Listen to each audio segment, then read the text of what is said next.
Florida is a land defined by the wild, but one serpent has silenced its soul. The Burmese python invasion has turned the Everglades into an ecological graveyard. Desperate for answers, some claimed a secret release of ferocious honey badgers. When evidence appeared in the swamps, everyone began to wonder, maybe it wasn't just a rumor. This is a honeybigger. Nothing scares him. He keeps on coming. The biggest problem facing those who want to eradicate the Burmese python is the sheer vastness of the region. Florida thought it was winning the war against deadly pythons. The python hunting. I think in Florida now anyone can hunt a python and you get a prize too. Like you get money. Until shredded snake carcasses started surfacing in the swamps. Hunters whispered of something tearing through nests before they even arrived. Then came the leaked email. It's done. No explanation, no sender, just chaos. Now rumors are flying. Did Florida secretly unleash the world's most fearless predator to fix its snake nightmare? And if they did, what happens when that predator turns on everything else? Stick around because what comes next will shock you. The pet that turned into a predator plague. At first, nobody paid much attention. A few odd reports from park rangers. A thick coil moving through the reeds, a shed skin stretched longer than a man. Just sounded like another Florida story. But then the sightings spread. Joggers, hunters, even homeowners started calling in the same thing. They say the hunt is for a good cause to save rabbits, raccoons, even deer that are being eaten up by all these pythons. Something big was moving out there. And it didn't belong. The truth traced back to something almost laughable. A pet fad that spiraled into disaster. In the 1970s, Burmese pythons flooded the U.S. pet trade. They were sold cheaply and small. They looked harmless enough behind glass until they weren't. Within a few years, those little pets were growing past 15 feet, eating rabbits, cats, and anything that moved. When owners realized what they had brought home, most panicked. Some tried to give them away. Others just opened their doors and let them go, thinking one snake loose in the wild couldn't do much harm. But Florida's warm, wet swamps turned that mistake into a perfect breeding ground. With no predators, no cold winters, and endless prey, those few escapes multiplied into thousands. By the early 1980s, the evidence was impossible to ignore. Hunters stumbled on massive snakes coiled in trees. Pythons have made a significant impact, a negative impact on the health of the ecosystem. It throws off the entire ecosystem. And biologists began noticing native animals vanishing. Yet officials brushed it off as a coincidence, assuming these were just random pets gone feral. That delay gave the invasion time to explode. Now, decades later, the Everglades are crawling with them. Tens of thousands of Burmese pythons, maybe more, are moving across hundreds of miles of swamp and canal. The scale of the invasion is no longer guesswork. It's measured in losses so severe even scientists were stunned in Everglades National Park. Well, Nicole, roughly 45 park rangers are not working here at the Everglades in addition to other limitations as a result of this shutdown. Now, a 2012 study found that since 1997, raccoon numbers had collapsed by 99.3%, opossums by 98.9%, and bobcats by 87.5%. Entire sections of the park that once teemed with small mammals have fallen silent, their absence marking the steady advance of the python. These snakes have done what few invasive species ever manage. They've completely rewritten an ecosystem. The cascade was absolute. A 2012 study by Michael Dorsis documented the devastation. In areas with pythons, 11 mammal species showed severe to complete population collapses. Marsh rabbits, once everywhere, vanished entirely from some regions. The ecosystem wasn't adapting. It was being strangled by a single invasive predator that had no natural enemies. And it isn't just mammals. The mangroves here in Florida have an impressive array of bird species, but it's also home to a very curious mammal. Birds, reptiles, and even alligators have suffered as the Burmese python tightens its hold. With a stable breeding population spread across South Florida and no natural predators to keep them in check, their numbers have exploded into the tens of thousands. a conservative estimate that grows each year. But the nightmare doesn't stop there. While Burmese pythons steal the headlines, other giants have quietly joined them. Green anacondas and boa constrictors are now establishing footholds of their own, adapting fast and spreading wider. Florida's wetlands have become a melting pot of invasive snakes, each one carving deeper into territory that once belonged to native species. By the time the pythons pushed north toward Lake Okeechobee, models from the University of Florida warned that rising temperatures could soon open the rest of the state to invasion. What started as a novelty pet craze has become one of the most devastating ecological disasters in modern U.S. history. And as Florida scrambles for solutions, the next step they take will sound too strange to be real until you see what follows. Florida's war that changed nothing. By the early 2000s, Florida declared all-out war. The Python Challenge launched, drawing thousands of hunters for 10-day bounty events with cash prizes. Authorities have thrown everything at the problem: hunts, traps, bounties, even high-tech tracking. But nothing sticks. Every captured snake seems replaced by more unseen, growing, breeding, and waiting. This snake could be sitting here ambushing a mammal that's coming up here to get what's left of the. By the early 2000s, Florida's wildlife officials had declared an all-out war. The state launched the Python Challenge, a public hunt that drew thousands of volunteers from around the world. For 10 relentless days each year, hunters waded through swamps with rifles and snake hooks, collecting cash bounties for every python caught. The rewards were huge. $50 for small ones, extra pay per foot for larger ones, and hundreds for locating nests before they hatched. On paper, it sounded like victory and progress. In reality, it barely made a dent. Technology joined the fight. Drones with thermal cameras scanned the wetlands for heat signatures. Then came the Judas snake, captured pythons fitted with trackers and released during breeding season. When they sought mates, the signal led hunters to hidden clusters. It was clever and occasionally effective, but pythons reproduce faster than hunters can track them. Water samples were tested for traces of python DNA to locate unseen nests. Even dogs trained to detect their scent combed through the marsh. It was the most advanced invasive species campaign in the world, costing more than $3 million.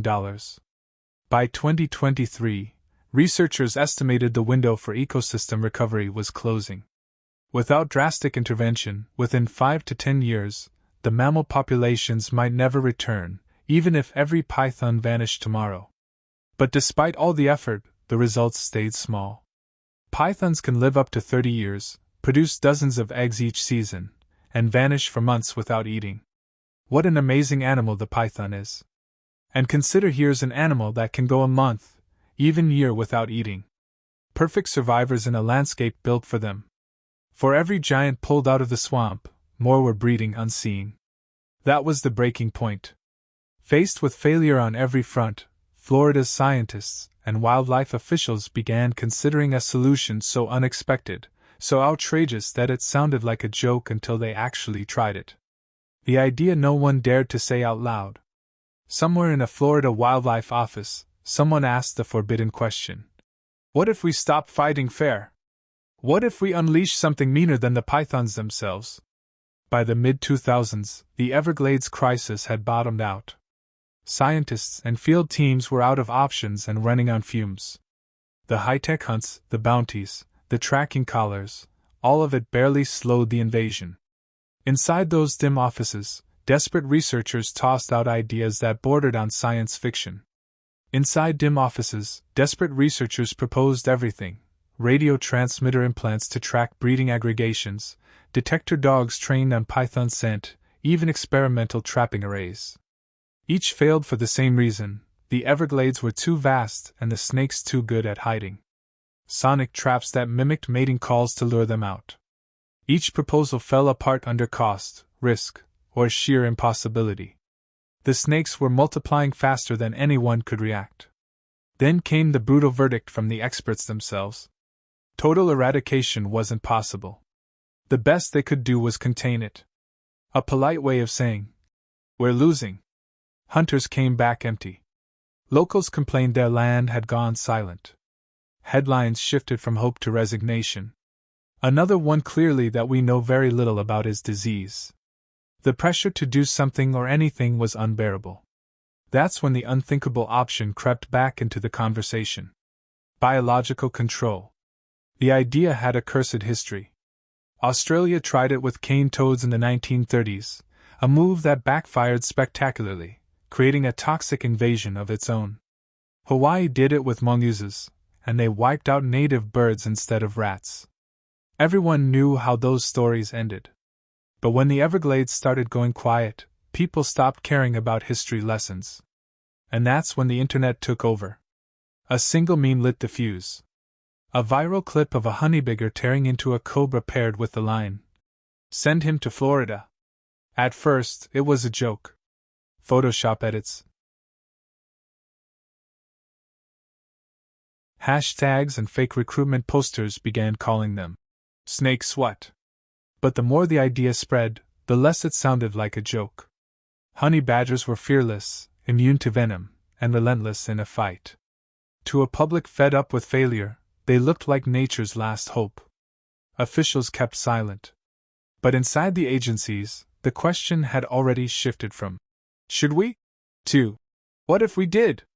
And that's where the legend of Florida's most controversial plan was born. Before we move on, if you're hooked by what's coming, hit the like button so we know you want more deep, unsettling science stories like this. The predator they thought could save Florida. When Florida officials first whispered about unleashing honey badgers, even the skeptics paused. On paper, this creature looked like the perfect answer, a fearless, venom-proof predator that already made cobras look weak. But before anyone could judge the plan, the question had to be asked, what exactly were they thinking of letting loose? Meet the honey badger, small, stocky, and nearly indestructible. Native to Africa, the Middle East, and parts of India, it's not built for beauty but for brutality. Guinness World Records once called it the most fearless animal on Earth, and that title isn't hype. These things attack anything that moves, from venomous snakes to lions, and they almost always win. Their toughness starts with design. Their skin is thick and rubbery, loose enough that even if a predator grabs them, they can twist around and bite back mid-attack. Their claws are long and curved like mini pickaxes, perfect for digging or ripping through tough hides. Their jaws can crush bone and scale alike. And somehow, their bodies shrug off snake venom that would kill a dog in minutes. Their bodies possess an unusual resistance to snake venom. While a cobra bite might incapacitate them for hours, they can recover and resume activity, a survival trait almost no other mammal shares. Even their young are trained for war. Mother badgers teach their cubs to handle venom step by step, starting with small scorpions, then moving up to full-grown cobras. Over generations, that brutal training built near immunity, making the species a nightmare for any snake unlucky enough to cross its path. And it's not all brawn. They're smart, unusually so. Researchers have recorded them using tools, dragging sticks or stones to reach prey or escape enclosures. In the wild, they've been seen outsmarting much larger animals, harassing prides of lions, or exhausting antelopes through sheer persistence. Viral clips have only fed their legend. It has captured them attacking pythons, dragging snakes from burrows, and surviving prolonged battles, documented behavior that made them seem built for this exact problem. Or the footage from Botswana in 2019, where one broke free from a python's coils, turned, and dragged the snake off alone. That kind of raw, fearless energy was exactly what desperate officials thought could save the Everglades. But unleashing it into Florida's fragile ecosystem would test whether nature's toughest survivor could be savior or destroyer. Clash in the swamp, when the predator became the punisher. When grainy footage allegedly surfaced showing a black and white blur attacking a python in Florida swamps, the internet exploded. Real or staged, it reignited whispers that Florida had done the unthinkable. At first, most dismissed it as an escaped zoo animal. But the timing lined up too neatly with the state's secretive python control experiments, and that single clip reignited a theory many thought was a joke, that Florida had quietly armed itself with nature's most fearless killer. On paper, the matchup looks impossible. Burmese pythons can stretch 19 feet and weigh over 200 pounds. Yesterday, this snake ate a massive meal. The rat it consumed weighed more than a third of the snake's own body mass. One was caught in 2023, thick as a fire hose. In comparison, a honey badger barely clears 30 pounds. Yet size isn't the story here, ferocity is. In Africa, badgers regularly take down rock pythons nearly as large, slipping from coils with loose skin and counterattacking with claws that shred scales like paper. They don't retreat. They don't freeze. They fight until the air goes still. Florida's advantage lies in numbers. Most pythons here aren't giants. They're juveniles, 6 to 10 feet long, perfect targets for a predator built to raid nests and ambush movement. A single badger could wipe out dozens of eggs before they ever hatch. Hatchlings, still small enough to fit in a coiled paw, wouldn't stand a chance. The logic was brutal but simple: hit the population where it starts. While alligators and crocodiles only occasionally strike adult snakes, badgers would strike the full life cycle: eggs, juveniles, and even wounded adults. In theory, a few hundred badgers could do what millions of dollars in bounties and manhunts never achieved. But there was one calculation nobody wanted to make. Honey badgers don't stop hunting when their preferred prey disappears. They adapt. They expand. And Florida had just handed them 4,000 square miles of undefended territory. The badger backfire, when the cure becomes the curse. At first, the idea sounded wild enough to work. But soon after the whispers of badgers for pythons spread, scientists began warning about something far worse. I've seen some hives where the badgers actually got in from the side and chewed through this 22mm wood. A nightmare no one in Florida was ready for. Because if these animals ever touched down in the wild, they wouldn't stop at snakes. They'd eat everything. Honey badgers don't specialize. In their native habitats, they've been recorded preying on more than 60 species, including insects, birds, reptiles, and even livestock. They eat bones, scales, and shells without hesitation.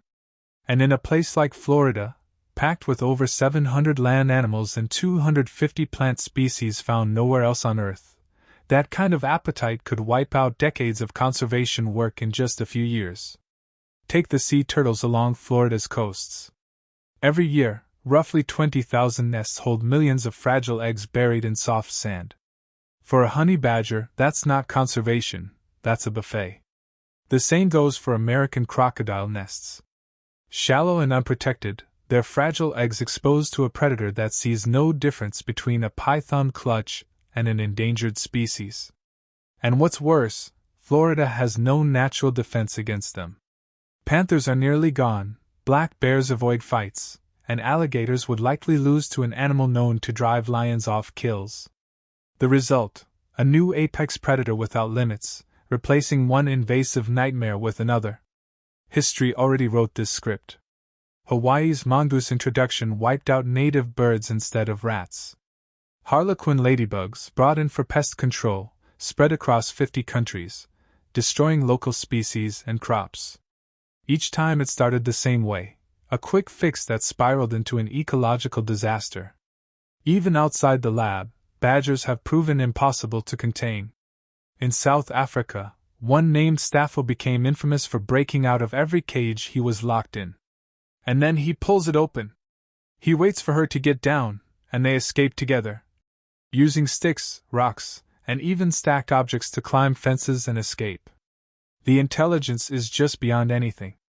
If Florida thought it could fence these creatures in, history says otherwise. One look at the data and the dream collapses. The perfect predator suddenly looks like the perfect storm. A ticking time bomb wrapped in fur. The leak that sparked the Florida panic. The clue that something had gone horribly wrong didn't come from a scientist or a field report. It came from a blurry screenshot. In January 2024, a pixelated image hit social media, an internal Florida Wildlife Commission email, or so it seemed. Just 2 words stood out in bold: "It's done." There was no sender or context, just a timestamp and a thread labeled Habitat Recovery Operation. Within hours, the internet lit up with one burning question: had Florida actually released honey badgers into the Everglades? The rumor spread like wildfire. By noon, the Post had racked up tens of thousands of shares. Forums dissected every pixel. TV hosts debated whether the state had secretly unleashed one predator to kill another. And for a moment, it all felt like online noise, until the first strange reports started surfacing from the swamps. Veteran python hunters began finding carcasses ripped open in ways no gator or bobcat could explain. The bodies weren't eaten, they were shredded, skin peeled back, organs torn, scales scattered. One hunter's voice memo, trembling as he described the scene, like something angry got inside it, went viral within hours. Then came the lockdowns. Several restricted zones in Big Cypress and the southern Everglades were suddenly sealed off for habitat restoration. There were signs bearing no entry, no press, no photos. Drone hobbyists caught what officials denied existed: blurry shapes darting across sawgrass at dusk, low and fast, black and white streaks vanishing into the mangroves. Hunters reported glowing eyes that didn't match snakes or gators. Each time FWC called them misidentified otters, the denials only fueled the fire. Then the python logs leaked. Capture numbers had dropped sharply, 20, sometimes 30% in those same closed zones. There were no storms, no migration changes, just silence where snakes used to swarm. To the internet, it was proof. To wildlife officials, it was chaos. By spring, its done had become legend, a two-word confession that Florida had crossed the line. Memes turned into a movement. Reporters started camping outside FWC offices. And out in the swamps, something was clearly changing. The python drop that changed everything. Recently, hunters entering the Everglades found something no one expected. The pythons were gone. Nests lay empty, eggshells crushed, and half-eaten carcasses floated in the reeds. Whatever was wiping them out wasn't human. And it was working faster than any weapon Florida had ever tried. The 2025 Florida Python Challenge wasn't just big, it shattered every record in the book. The 2025 Florida Python Challenge ran from August 9th to 18th. Over 800 registered hunters removed 209 Burmese pythons, matching the 2023 record, but not breaking it. Officially, it was a success. But the whispers told a different story. Officials praised new field strategies and community engagement. But behind the press smiles, field trackers whispered about something else: how python nests had gone quiet in the southern zones. Field reports suggested declining python activity in some areas, though official EDNA data remained unpublished. Some online theories suggested state officials knew more than they were saying, though no evidence of classified briefings surfaced. Then came the truth. Hunters started posting shaky drone clips showing flashes of black and white tearing through the reeds, quick, low, unmistakably aggressive. Something was hitting the pythons before people ever got to them. By dawn, half-eaten carcasses floated in the marshes. Wildlife officers blamed scavengers. Locals weren't buying it. Badger apocalypse, one hunter muttered as he filmed a shredded coil under his floodlight. And strangely, the swamps began to feel alive again. Raccoons, rabbits, and possums crept back into territories long ruled by snakes. Birdsong returned to stretches that had been silent for years. It looked like nature was healing, but not cleanly. Sea turtle nests were torn open. Crocodile clutches thinned out. The same sharp claws that might have cleared the pythons were carving fresh scars into Florida's fragile balance. By October, the question hanging over every wildlife report was no longer if the badger theory was true. It was what happens next. Pythons were down, but the food web was shaking. There was no proof that honey badgers were involved, but there was also no clear explanation for what caused the sudden dip. Residents near the Everglades claimed to see small black and white shapes darting through the brush at night. Others swore they heard guttural growls echoing through the mangroves, sounds no one could identify. The phrase, "It's done," still hangs in the air, a ghost with no author. Maybe the operation was real. Maybe it was never needed. Either way, the Everglades feel different now. Quieter, hungrier, and waiting. So we will leave you with this. Did Florida really unleash honey badgers to fight pythons? Or did fear itself become the weapon? Tell us what you think in the comments section below. And if you want to be here when the next chapter unfolds, hit subscribe and stay curious. The story of what comes next is already being written. Thanks for watching. See you in the next one.